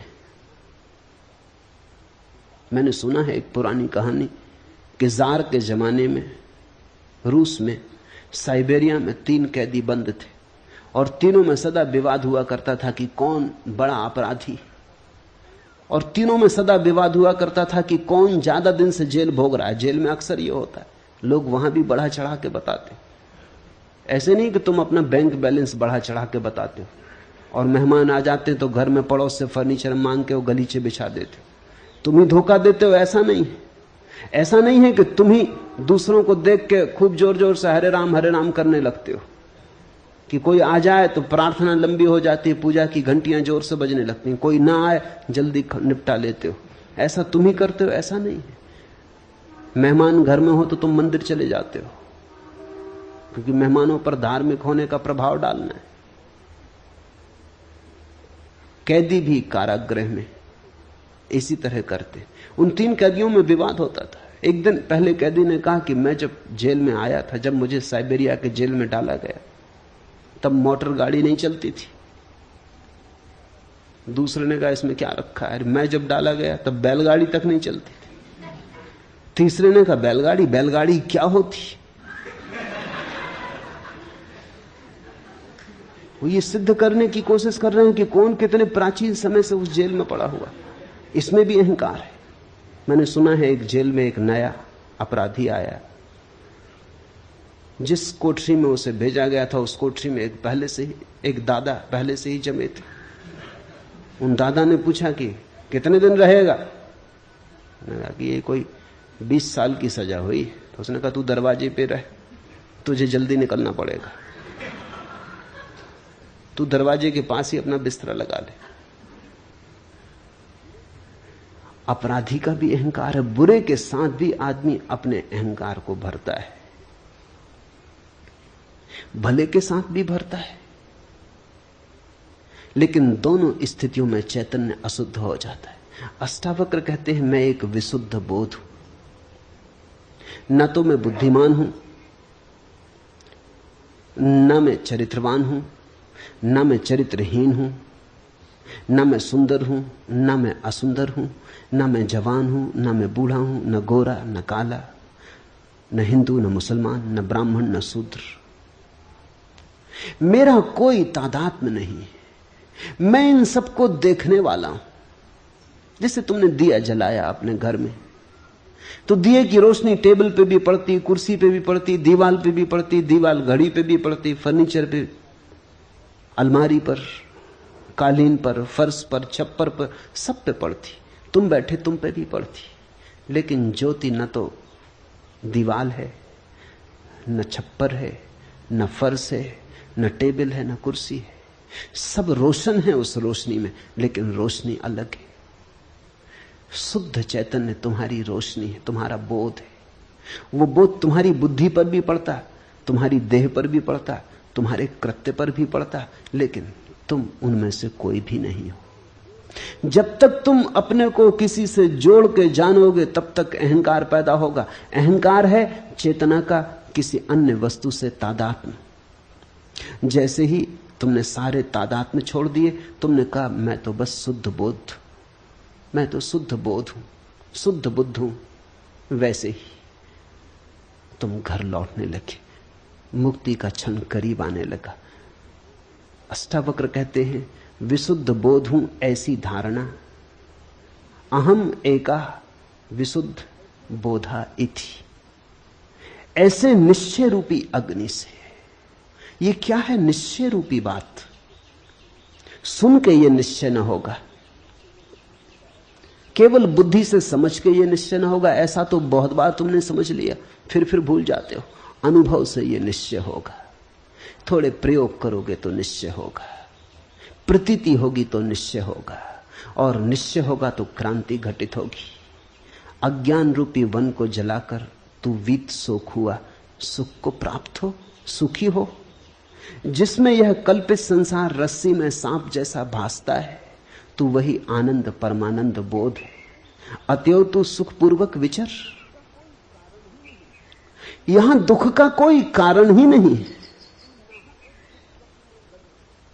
तुम नाहक एक दुख स्वप्न में दबे और परेशान हुए जा रहे हो। दुख स्वप्न तुमने देखा, अपने ही हाथ छाती पर रख के आदमी सो जाता है, हाथ के वजन से रात नींद में लगता है कि छाती पे कोई भूत प्रेत चढ़ा। अपने ही हाथ रखे हैं छाती पर, उनका ही वजन पड़ रहा है, लेकिन निद्रा में वही वजन भ्रांति बन जाता। या अपना ही तकिया रख लिया अपनी छाती पर, लगता पहाड़ गिर गया। चीखता चिल्लाता, चीख भी नहीं निकलती। हाथ पैर हिलाना चाहता, हाथ पैर भी नहीं हिलते, ऐसी घबराहट बैठ जाती। फिर जब नींद भी टूट जाती तो भी पाता पसीना पसीना है। नींद भी टूट जाती है, जाग भी जाता है, समझ भी लेता है कोई दुश्मन नहीं, कोई पहाड़ नहीं गिरा, अपना ही तकिया अपनी छाती पर रख लिया कि अपने ही हाथ अपनी छाती पर रख लिए थे। तो भी सांस धक धक चल रही, जैसे मीलों दौड़ के आया हो। सपना टूट गया, फिर भी अभी तक परिणाम जारी।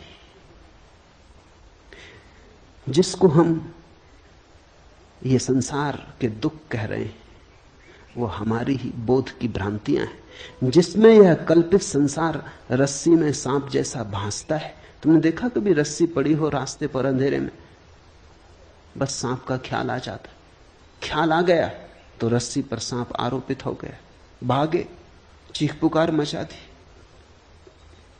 हो सकता दौड़ने में गिर पड़ो, हाथ पैर तोड़ लो, तब बाद में पता चले कि सिर्फ रस्सी थी, बेनाहक दौड़े।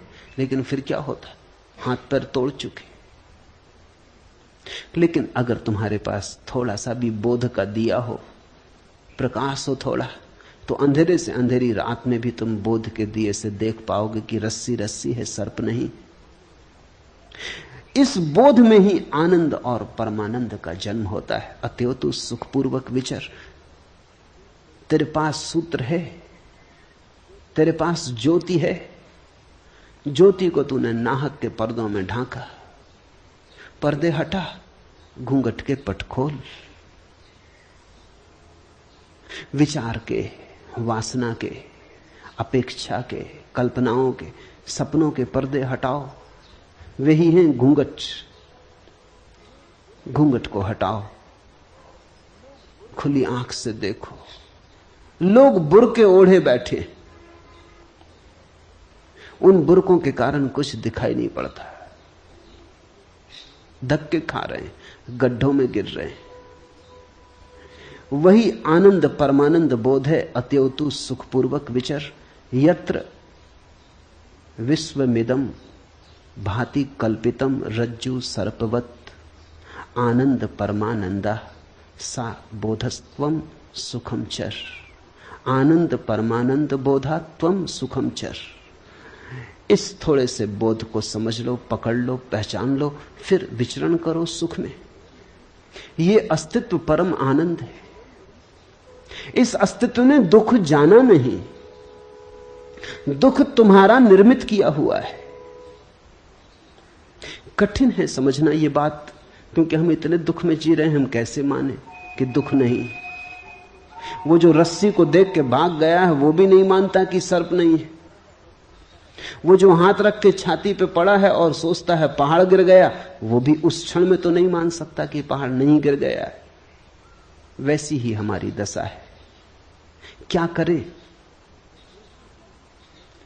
थोड़े दृश्य से दृष्टा की तरफ चलें। देखें सब, लेकिन देखने वाले को न भूलें। सुने सब, सुनने वाले को न भूलें। करें सब, लेकिन स्मरण रखें कि करता नहीं है।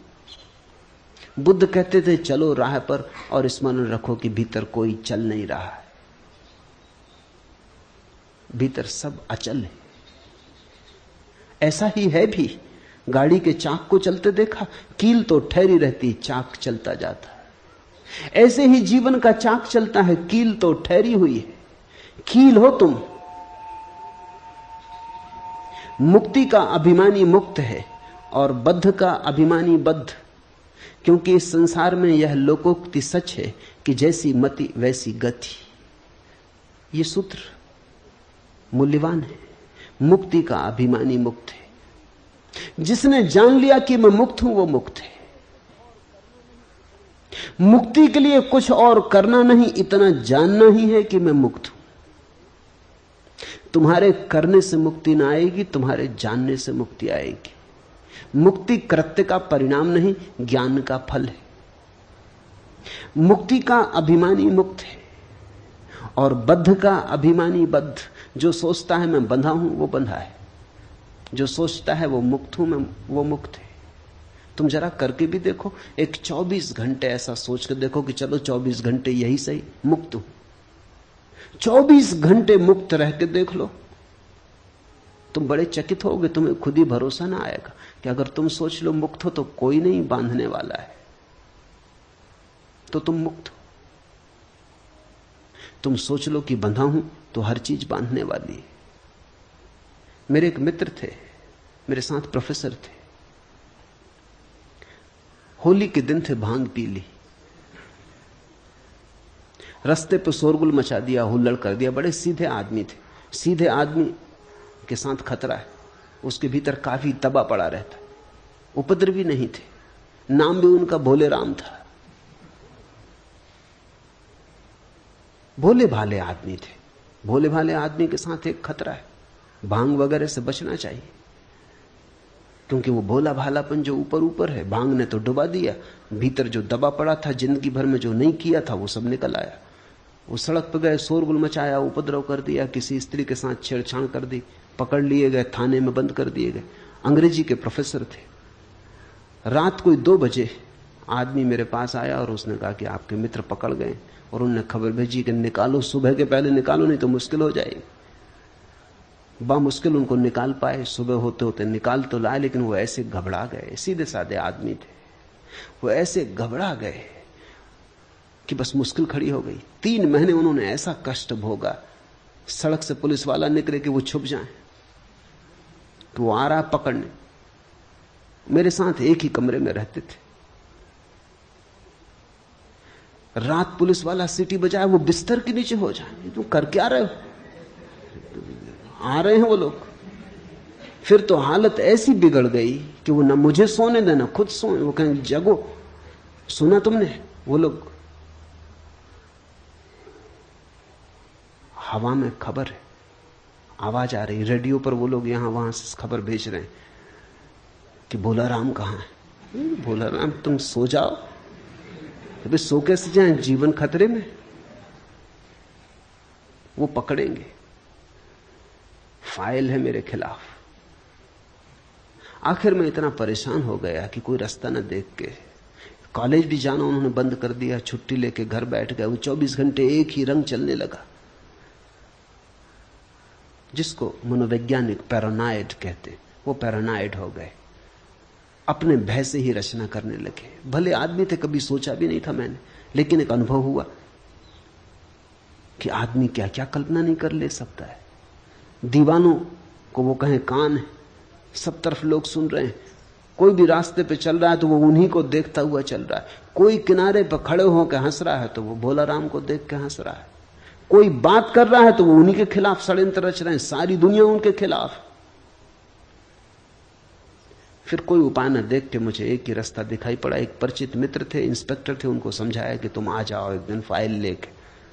कोई फाइल हो तो हम ले आए, कोई फाइल है ना कुछ। इस आदमी ने कभी कुछ किया ही नहीं, सिर्फ एक दफा भंग पी, थोड़ा उदम मचाया, खत्म हो गई बात। अब इसमें कोई इतना शोरगुल नहीं। तो कोई भी फाइल ले आओ, कागज कोरे रख के आ जाना, मगर फाइल बड़ी होनी चाहिए, क्योंकि वो कहते हैं फाइल बड़ी और भोला राम का नाम लिखी होनी चाहिए। और तुम चिंता मत करना, 2-4 हाथ इनको रसीद कर देना और बांध भी देना हथकड़ी इनके हाथ में। और जब तक मैं तुमको 10,000 रुपये रुश्वत न दूं, इनको छोड़ने के लिए राजी मत होना, तभी शायद ये छूटे। लाना पड़ा। उन्होंने 2-4 हाथ उनको लगाए। जब उनको हाथ लगाए तब वो बड़े प्रसन्न हुए। वो कहने लगे मुझसे, अब देखो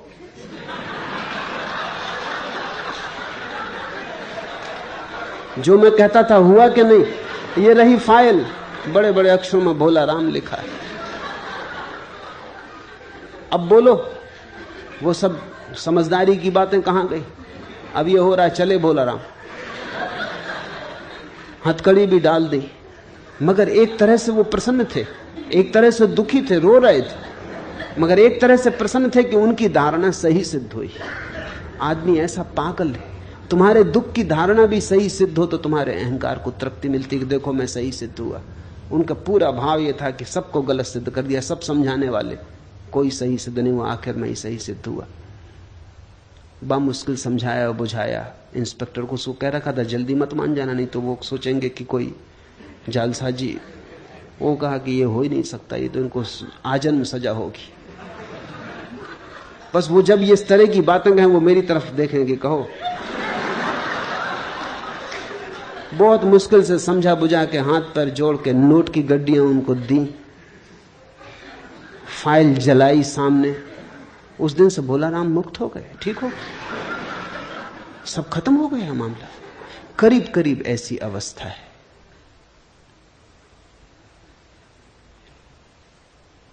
मुक्ति का अभिमानी मुक्त है और बद्ध का अभिमानी बद्ध, क्योंकि इस संसार में यह लोकोक्ति सच है कि जैसी मति वैसी गति।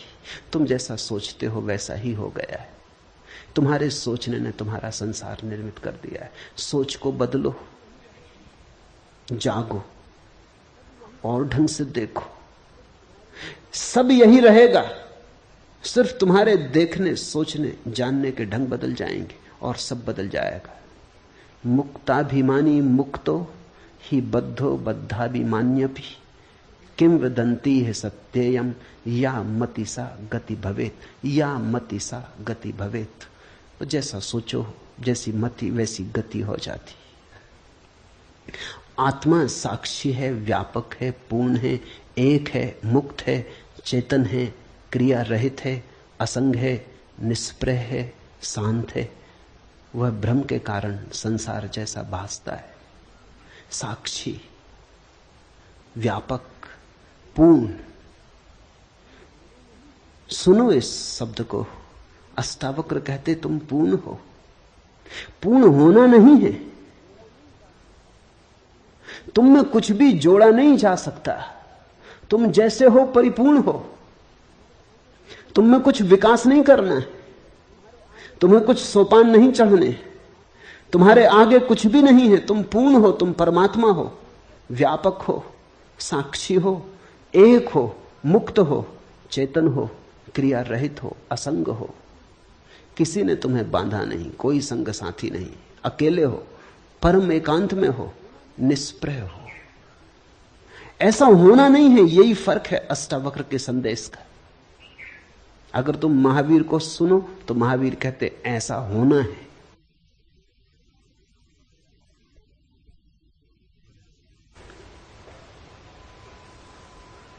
अष्टावक्र कहते हैं ऐसे तुम हो। ये बड़ा फर्क है, ये छोटा फर्क नहीं। महावीर कहते हैं असंग होना है, निष्प्रह होना है, पूर्ण होना है, व्यापक होना है, साक्षी होना है। अष्टावक्र कहते हैं तुम ऐसे हो, बस जागना है, ऐसा आंख खोल के देखना है। अष्टावक्र का योग बड़ा सहज योग है। साधो सहज समाधि भली, तू कूटस्थ बोधरूप अद्वैत आत्मा का विचार कर। अहम आभास इति, मैं आभास रूप अहंकारी जीव हूं। ये तुमने जो अब तक मान रखा है ये सिर्फ आभास है। ये तुमने जो मान रखा है ये तुम्हारी मान्यता है, मति है। यद्यपि तुम्हारे आसपास भी ऐसा ही मानने वाले लोग हैं, इसलिए तुम्हारी मति को बल भी मिलता है। आखिर आदमी अपनी मति उधार लेता है, तुम दूसरों से सीखते हो। आदमी अनुकरण करता है। यहां सभी दुखी हैं, तुम भी दुखी हो गए हो। जापान में एक अद्भुत संत हुआ, होते ही जैसे ही वो ज्ञान को उपलब्ध हुआ, या कहना चाहिए जैसे ही वो जागा, वो हंसने लगा। फिर वो जीवन भर हंसता ही रहा। वो गांव गांव जाता, होते ही को जापान में लोग हंसता हुआ बुद्ध कहते। वो बीच बाजार में खड़ा हो जाता और हंसने लगता। फिर तो उसका नाम दूर दूर तक फैल गया। लोग उसकी प्रतीक्षा करते कि होते ही कब आएगा। उसका कोई और उपदेश ना था, वो बस बीच बाजार में खड़े होकर हंसता। धीरे धीरे भीड़ इकट्ठी हो जाती और लोग भी हंसने लगते। होते ही से लोग पूछते आप कुछ और कहो। वो कहता और क्या कहें, नाहक रो रहे हो, कोई हंसने वाला चाहिए जो तुम्हें हंसा दे। इतनी ही खबर लाता हूं कि हंस लो, कोई कमी नहीं है। दिल खोल के हंसो, सारा अस्तित्व हंस रहा है, तुम नाहक रो रहे हो। तुम्हारा रोना बिल्कुल निजी, प्राइवेट है। पूरा अस्तित्व हंस रहा है। चांद तारे, फूल, पक्षी सब हंस रहे हैं, तुम नाहक रो रहे हो। खोलो आंख, हंस लो, मेरा कोई और संदेश नहीं है। वो हंसता एक गांव से दूसरे गांव घूमता रहता। कहते हैं उसने पूरे जापान को हंसाया। और उसके पास लोगों को धीरे धीरे हंसते हंसते हंसते झलके मिलती। वो उसका ध्यान था, वही उसकी समाधि थी। लोग हंसते हंसते धीरे धीरे अनुभव करते कि हम हंस सकते हैं, हम प्रसन्न हो सकते हैं अकारण। कारण की खोज ही गलत है। तुम जब तक कारण खोजोगे कि जब कारण होगा तब हंसेंगे, तो तुम कभी हंसोगे ही नहीं। तुमने अगर सोचा कि कारण होगा तब सुखी होंगे, तो तुम कभी सुखी ना होगे। कारण खोजने वाला और दुखी होता जाता। कारण दुख के हैं, सुख स्वभाव है। कारण को निर्मित करना पड़ता, दुख को भी निर्मित करना पड़ता। सुख है, सुख मौजूद है, सुख को प्रकट करो, यही अष्टावक्र का बार बार कहना है। बोधस्त्वम सुखम चर वीत सोखा सुखी भव, विश्वासमृतम पीत्वा सुखी भव। पीले अमृत हो जा सुखी। मनुष्य पूर्ण है, एक है, मुक्त है। सिर्फ आभास बाधा डाल रहा है। मैं आभास रूप अहंकारी जीव हूं, ऐसे भ्रम को और बाहर भीतर के भाव को छोड़कर तू कुटस्थ बोधरूप अद्वैत आत्मा का विचार कर। अहम आभासा इति वाह्यम अंतरम भावम मुक्तवा। बाहर और भीतर के भाव से मुक्त हो जा। आत्मा न तो बाहर है और न भीतर। बाहर और भीतर भी सब मन के ही भेद है। आत्मा तो बाहर भी है, भीतर भी है। आत्मा में सब बाहर भीतर है, आत्मा ही है। बाहर भीतर के सब भाव को छोड़कर तू कुटस्थ बोध रूप अद्वैत आत्मा का विचार कर। यह अनुवाद ठीक नहीं है। मूल सूत्र है वाह्यम अंतरम भावम मुक्तवा। मुक्त होकर अंतर बाहर से त्वम कुटस्थ बोधम अद्वैतम आत्मानम परिभावे। परिभाव कर, विचार कर, ये ठीक नहीं। परिभाव कर कि तू कूटस्थ आत्मा है, ऐसा बोध कर, ऐसा भाव ऐसी भावना में जग। विचार तो फिर बुद्धि की बात हो जाती, विचार तो फिर ऊपर ऊपर की बात हो जाती। सिर से नहीं होगा, ये हृदय से होगा। ये भाव प्रेम जैसा होगा, गणित जैसा नहीं। ये तर्क जैसा नहीं होगा, गीत जैसा होगा, जिसकी गुनगुनाहट डूबती चली जाती गहराई तक और प्राणों के अंतरतम को छू लेती, स्पंदित कर देती। परिभाव कर कि मैं कूटस्थ आत्मा हूं। ये घूमता हुआ चाक नहीं, बीच की कील हूं। कील यानी कूटस्थ।